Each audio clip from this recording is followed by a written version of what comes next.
Hello, everybody, and welcome to the Esteemed Gentleman podcast for Tuesday, March 30th. I am your host, Scott Labrie, and joined alongside me, as always, we have Tyler Sunt here.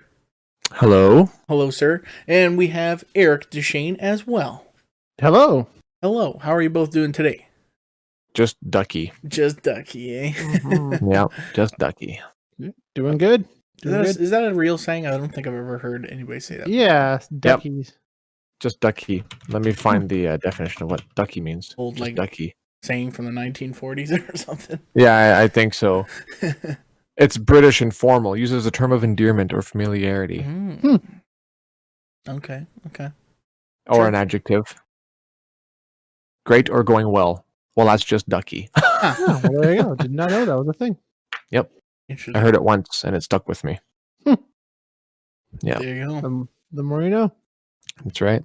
Yes. And last week we talked about, was it last week? I'm pretty sure it was last week. We talked about the greatest disappointments, and sometimes we mostly kind of stuck to like TV and movies and stuff like that, but Tyler shared an anecdote of one of his life's disappointments. So that kind of led him to come up with today's topic, and I'll let you introduce it to your Tyler.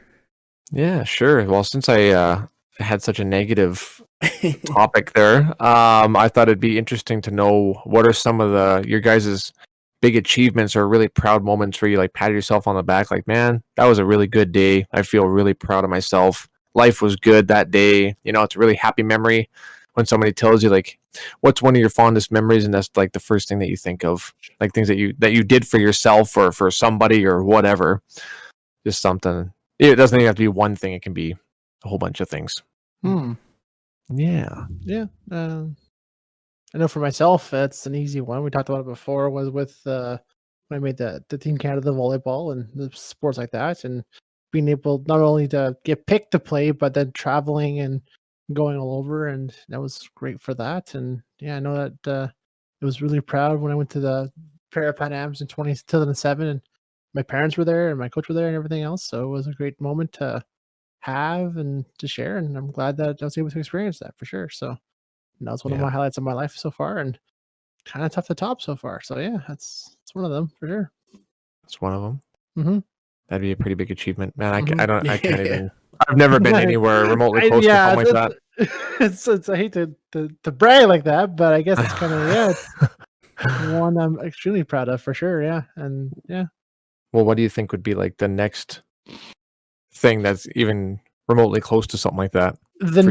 For me, the next thing would be to do it again. To hopefully get back into somewhat of a shape and join something again and play something again. I would like to hopefully strive for another moment like that to play for Canada again, to hold the red and white and the flag on the podium again sometime would be great. So That'd be pretty slick. that'd be one thing to kind of strive for again. So now it's just a matter of finding the time and finding the ability to do it now. And who knows, with regulations going on, if we'll have the ability to do that again. So yeah. No, for sure. Yeah, COVID probably hinders a lot of that. Yeah, fortunately, yeah, big so time. Because for practices and everything, gatherings and all that fun stuff. So that's one thing we're dealing with that now, but I mean that's for everybody nowadays too. So yeah, exactly. I can see it. I would probably just follow you around and document the whole thing, make a that'd documentary. be cool, but I'd be also sick that'd be. Oh man, that would be it'd be a little nerve-wracking, I'd say, but it'd be fun for sure. Yeah, whatever. Just take a little camera and then just show mostly the partying. No, it's not that bad. I would take it quite seriously if I could, but No. I wouldn't try to go overzealous shit like that. But yeah, you never know. Yeah. Yeah. What about you, Scott? Well, this is a hard one to think of stuff, because I'm like, growing up, I was never like the sporty guy or anything like that. So it's like, when our team won the championship, I was never a part of any team that came close to winning anything. So it's like the kind of first thing that kind of popped in my mind, I guess, was like when I got a job in junior high, and then it was like being able to buy like a PlayStation 3 and a laptop and like eventually an iPhone and stuff like that, and kind of like have that pride is like, oh, I worked Mhm. toward these so I can have these nice things. Oh yeah. Kind of have that sort of pride. And then yeah, like also in school, like you know, I wasn't the best student. I mean, I was in all the good classes, but like, but like, the one thing I was really good at was math, and like I never really had to study to get good marks in math, so I was always kind of proud of Oh, you being good at lucky math and bastard. stuff. So yeah, but like, I was just kind of going through the stuff. It's like, yeah, it's all these like small things, and I don't really have these big things. Like one, I guess the real big thing was getting a job in radio a couple years ago. Mhm. That was awesome hearing you on the radio. That was really cool. Yeah, and that was you know, it was an awesome feeling, and you know, world it had to end and screw that all up. So Yeah. thank you for that. Right. But yeah, like, and then like doing in the radio stuff, like there was just like, I guess like it's just like you have just a bunch of smaller things that you're proud of. It's like the one thing I think of is that interview I did with my friend when he was in China. Like we did it Mhm. just this last year in like February, where you know COVID-19 was a thing in China, but not really a thing in Canada or yes, Yeah, I or remember US that. as That of was yet. And you were still was it like in Wuhan or Central China still? when he was you in did the recording? Shanghai, so Oh, Shanghai. Yeah. yeah, So, so but that was like the month before everything went down here, and The mhm. big that was a cool precursor. experience. And yeah. So I was like, It was cool. yeah, I was really proud of that interview, just like how that went, and Mm-hmm. got shared around to a bunch of like other bigger stations and stuff like that, which was kind of nice. They used sound clips from it, which was always kind of nice when your story gets noticed by. Mm-hmm. I think it got played on CFCW, which is kind of cool. And yeah, then I guess like the things nowadays I'm proud of is like when we record a good episode of the podcast, it's like, yeah, that was a fucking good one. Or Ah, and, you took one of mine. oh, sorry. Well, I mean, It's this damn podcast. it's I'm something so we're doing. proud of it. Yeah, we're something we're doing right now, right? It's we Yeah. put work into it, and when it turns out great, then it's all good. And like my thumbnails, I'm also like, whenever I have a good thumbnail, I'm like, yeah, that's a good fucking thumbnail. Oh, fuck That's all one your thing you've been thumbnails are the doing. best. Yeah, the one thing you've been doing is getting better and better, Scott. Those thumbnails are glorious. It's just unfortunate, like the thumbnails, it's just that is a thumbnail. You can't have the blow them up bigger when we share them because my Mhm. God, the details in these things are awesome. Yeah, you We'll must put have them all saved on a file or something. Yeah, hey? yeah, I do. Yeah, Oh yeah. Oh man, you almost have to do like a whole collage or something, we'll put out and like, just a have little like, hook. yeah, jeez, because that's a lot of time and effort for each episode. And if you're doing like 5 episodes a week, you know, like, holy man, yeah, your freaking thumbnails are the best. Freaking awesome. What about Well, you, I Pat? feel like maybe I wanted to come up with this so I could brag about myself. Yeah, go for Maybe. it. I don't know. Fuck, eh? Well, like it doesn't really have to be just like a proud moment of something that you achieved or whatever. Like just something like even if it's like just a really happy memory of like one of your first like really big, like you feel really good and things are really good. It's like almost like a perfect day.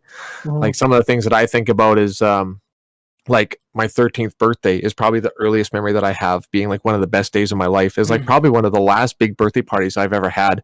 And I had so many friends come over. Like Mhm. I had friends in school from different groups and different whatever. But you know, I kind of asked a few people. My mom, she said, you know, like, well, you're a teenager now. You should invite some more friends. You should have some people over, blah blah blah. And I lived way in the middle of buttfuck nowhere, like farther out than where Eric lived. Like, and that's way out in the boonies, right? Like past St. Lina. So to have people come out was a pretty big deal. I guess like Larry and the boys, they didn't live too far away. They're only about 20 Yeah. minutes out. But I mean, frick, everybody else, like half an hour, whatever. So we had, I don't even know how many people were there. But like my dad got involved too. We had the most epic water fight. It was absolutely incredible. My dad had like made this huge pail full of water balloons. Like he spent like almost half the day filling it full of water balloons so that there would be like a bazillion of them. We would never run out of water balloons. And we had water guns and we had like my dad had built like this big playhouse, like this double-decker playhouse years ago, so we were using that as like a fort. So he went up against me and all my friends, right, and he was just whipping them at us like a savage. And I remember one of my good friends, Keith, he's probably listening to this right now and he probably knows exactly what I'm gonna talk about. Is, he was running away from my dad from the top deck to run through the door, but he had built this playhouse when we were really little. So the door was only maybe about like 4.5 feet, 5 feet tall. And he was like running away and he smoked the top of the door frame so hard. And he almost like concussed himself the first time. And he shook the whole playhouse, like just rattled it. And he's like, oh my God, almost put myself in a coma. Just such a goof. And it wasn't the one time he did it. He did it like 3 or 4 times. And he must have he injured himself so bad. And I remember he was like on my pedal bike and he's trying to do like a drive-by with like this little squirt gun. I think it was him. And my dad turned around and saw him and just whipped it. Like he wasn't holding back anything and just beamed him. And he fell and his leg got caught in the chain of my bike and he like ripped the hairs off his legs and his skin. And he's just like, but we talked about that birthday party for I don't know how many years after that, man. Like well into our early 20s. It was like one of the most epic birthday parties I ever had. That's probably those are fun when that happens. Like those kind of moments like that. Like, oh man, like yeah. And then Larry had eaten almost 2 whole pizzas to himself, and he ended up plugging our toilet up after too. It was just like the most weird, epic, amazing day. It was awesome, man. It was such a good time. Yeah, man. Those good old days. Those old birthday parties like that. Like I remember memories of mine too. Like just the randomness. Like this. I had some friends over for birthday cake, but just how wild they would get sometimes. Like I know friends of mine that are listening to as well. I remember it was one of my birthday parties too, and my brother, who is a calf roper and team ropes in rodeos and everything else, at the time was living at mom and dad's and was practicing with us. So like he was chasing us around the yard and like just roping us and tying us and like just being a freaking menace to us. But it was a blast. It's like that, right? And then hide and go seek in the dark. You just run outside and just chase each other around the yard at night and just freaking clip each other in trees or some stupid shit like that. And, oh man. Like those times were just great for that, yeah. Well, and it's funny too now that we're older. Like I have nephews and nieces, and we do stuff like that with them too. And it's just like seeing that joy in their faces. Like because I remember actually feeling like that's like when you do the childish things, you know, and you forget about the daily grind that you go through and all the stress and all the bullshit, whatever, with real world adult problems, and you just like go into that and you just like wrestle with them and fuck around, chase them, and play hide and seek, whatever. Oh, yeah. The good old days when you didn't have to worry about anything. Your biggest worry was when your next birthday was going to be or whose next birthday party you're going to go to. But not so much, unfortunately. Yeah, exactly. So I guess I'll talk about like an achievement that I'm the most proud of probably. Was the first movie I ever made in junior high was called The Virus. It was absolutely terrible. I got half of my class in the movie. I basically wrote the whole script in a little scribbler during one of our holiday trips to Fairmont Hot Springs in about 4 or 5 days. And no, sorry, that's the other one. Sorry, I'm thinking of something different. But anyway, I wrote this script in a scribbler like within like a couple of days and had everybody over, and it was on an old VHS camcorder. And I remember like putting it all together. My mom was like the dispatcher, like sending us, we were all like these agents that had to go and stop this Russian from making like this virus bomb. I think we had just watched The Rock, the Michael Bay movie. So I was like obsessed with that VX gas where it makes like their skin bubble and their lungs dissolve. And I'm like, oh yeah, I want to make a movie like that where somebody has like this big bomb and he's going to like melt the whole world. So we go out there, and Larry, I remember he actually like was into welding. He welded himself a sword, and the guy was there for every single day of filming. And he had literally a 30-second part in the whole movie, but he was there the whole time, made this real intricate sword, and he had like the fake mustache, and he had like mastered his accent as the Russian. Oh my God, it was so good. But I gave him like the smallest role in the whole movie. But he was there the whole time, just like having the fucking best day of his life. He was almost as excited as I was, I remember. And had the girls over too, like Melissa and Amanda were in it, and oh my God, it was so much fun to make that movie. And you watch it now and it's just like, I don't even know if I have a copy of it. I don't even know if I want to watch it. It was so bad, so cheesy and embarrassing. Thinking it was like just so cool. And I remember the opening credits. It was like, I wanted to play, I can't even remember what song it was. I think it was Seven Nation Army. Oh yeah. Yeah, my white stripes, and I'm walking down our driveway, which was half a mile long, and my mom had the video camera recording and had those. You remember those old projectors with the clear film sheets, and you could write with like a dry erase marker. Mm-hmm. It was one of those, and it said starring and had all of us in it. And she would just go up on the screen on the camera because I didn't know how to do credits. And then the wind picked up and the whole thing crinkled and flopped over. My mom just flicked it to straighten it back out while the music was playing. And I'm watching it, I'm like, oh, that's okay. That's fine. Whatever. Nobody cares, right? And I'm watching it after, and I was like so upset with my mom. I'm like, I can't believe you let it crinkle. This looks like shit. And she's like, you said it was okay. And I'm like giving her a hard time.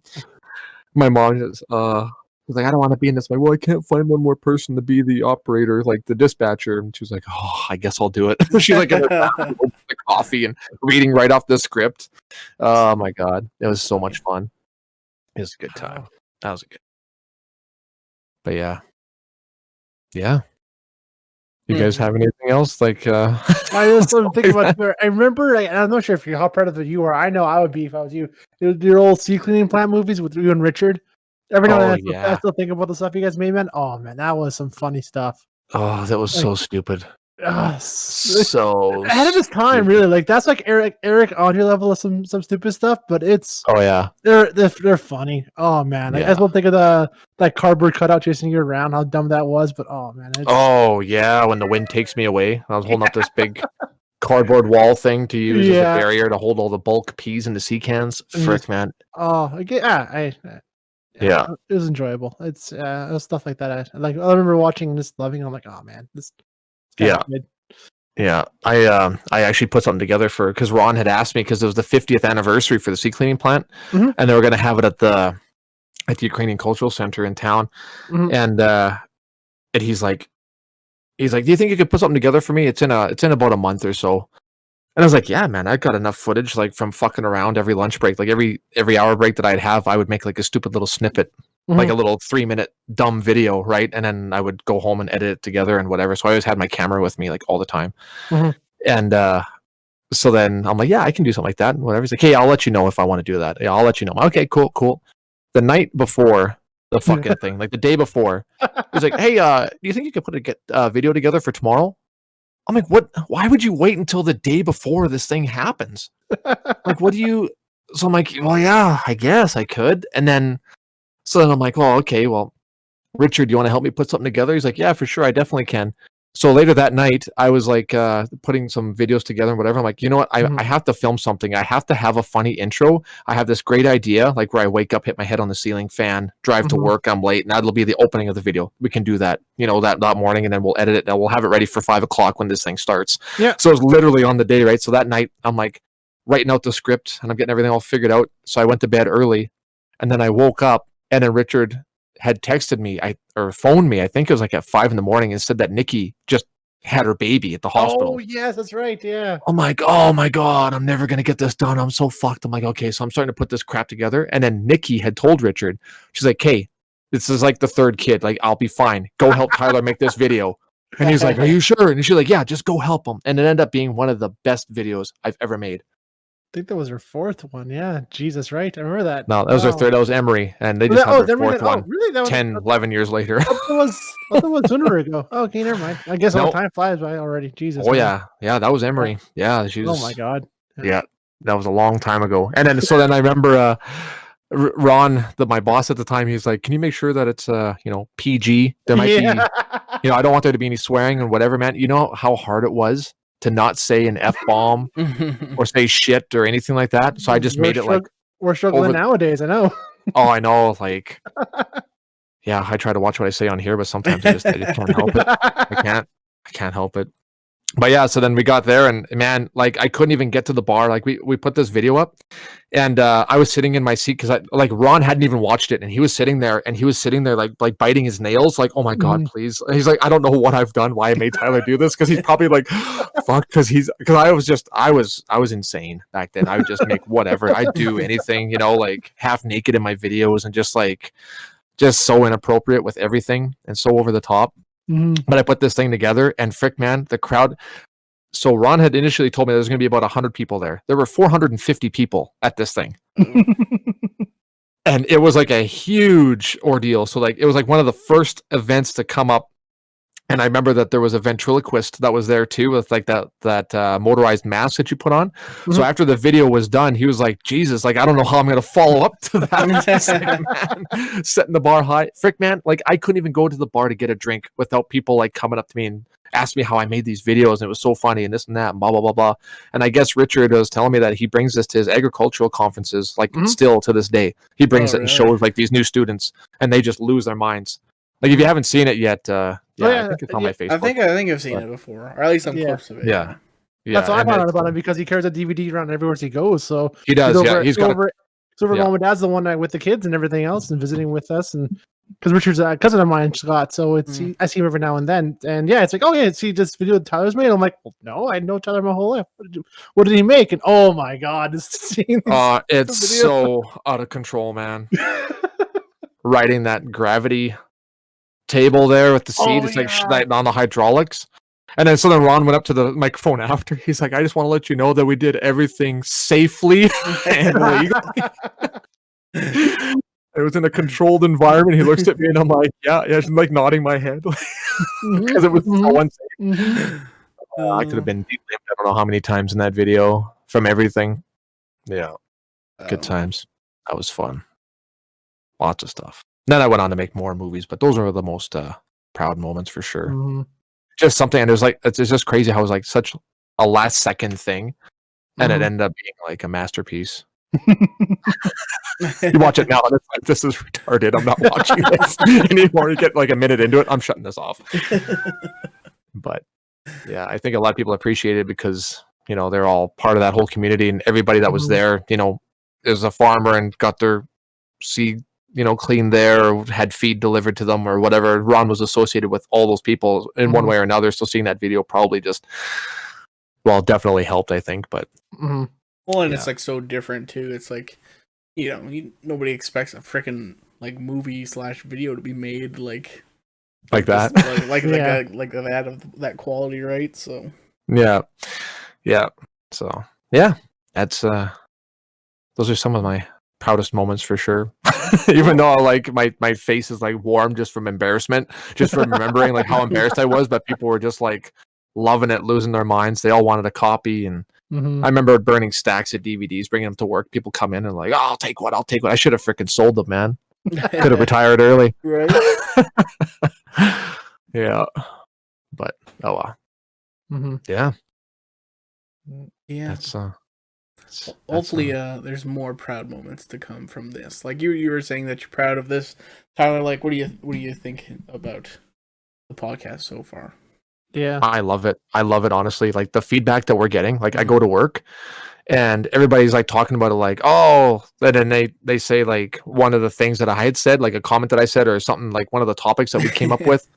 And I'm like, I don't even remember saying that, like, because we talk about so much. I'm like, oh, did I? Oh, okay, cool. And they're like, oh, but then when we missed the Friday podcast, man, I had I had 2 messages like right away. It's like, oh man, you ruined my morning. The morning coffee. Monique, of course. Oh yeah. But yeah, it just goes to show you that like there are people listening, and it's just like, damn. That's awesome. And to see, like, even just seeing the notifications, like, oh, you have 7 new likes today. Oh, you have 10 new likes today. You have this, and it just keeps going up and up, and it's just like it's onto something. And like even like old friends that are coming on there too. I saw one of my other friends I haven't seen in a while today, getting some pizza. I dropped Carly off at work tonight, and he's like, "Man, I just started listening to your podcast. You guys are onto something. It's hilarious." And I'm like, yes. Tell your friends, man. Tell everybody. Yeah. So. And it's cool to think we're only 3 months into it, It doesn't even feel like that long. Right? No. It really doesn't. Not at all. We'll see where we're at 6 months, a year, who knows? All right. And I was wondering at the start if we were going to run out of things to talk about. But I think coming from 3 pretty big personalities, I don't think we're ever going to run out of stuff to talk about. So far, so good, yeah. I think we're good for a while, probably. And the world is ever changing, right? So it's, for sure. It'll be like The Simpsons. It's just as long as the world keeps going crazy, they'll have something to write about. Exactly. So Mhm. yeah. Well, there you go. We're at 24 minutes. Anything else you guys want to say? Any other moments that have come to your mind? You were saying like just happy moments, Tyler. Yeah, and stuff just even like happy that. moments. Something And that just like which really tickles your pink when you think about it. And I was kind of thinking, and I guess I'm also a little proud of this, and that is when we did the Wheel of Doom, putting that together. Oh yeah. One of the best party nights of my life, man. Honestly. And for those who don't know, essentially, I made like a digital wheel. It was off a website, but I had like 30 different things on there, and some of them were good stuff. A lot of them were like more punishments and stuff like that. One was like called like Let's Do Whippets, which was like a tablespoon of Miracle Whip and Cool Whip together. And I remember Kent was the first one to do that. He's like, "It's not that bad." And then all of a sudden, he's like, "Whoa!" This game's so close. And I was like, "Oh." And then I got that later too, and yeah, same thing. Cause like at first you get like the whipped cream, it's like that's not that bad, and then all of a sudden the weird like sour, tangy taste of Miracle Whip gets in there, and you're just like, "No, this ain't right. This ain't right." Just every spectrum of your taste buds. Oh my god. Yeah, that was a lot of work to put together, but it was a lot of fun. So, but I think that was worth the effort sometime. because that was a great night to have for sure. That was such a good night. Yeah, it was so much fun.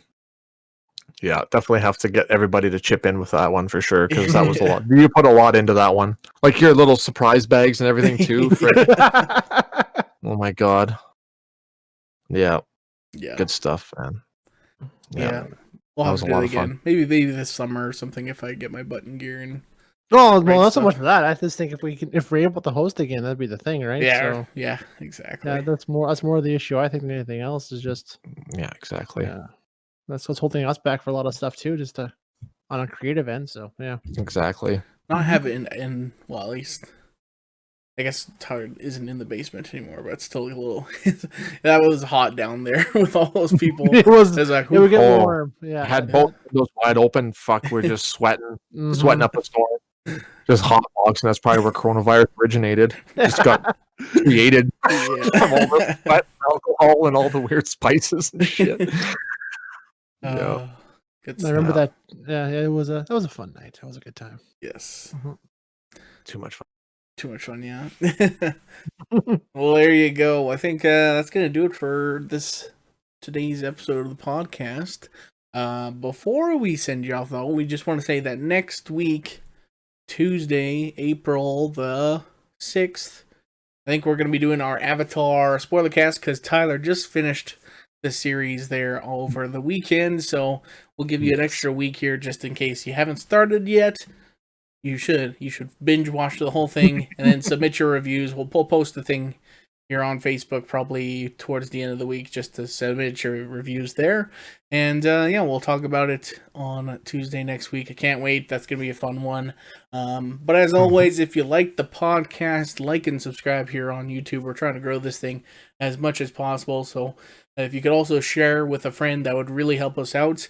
And that's going to do it for today. We'll talk to you tomorrow. See you later. Bye, guys.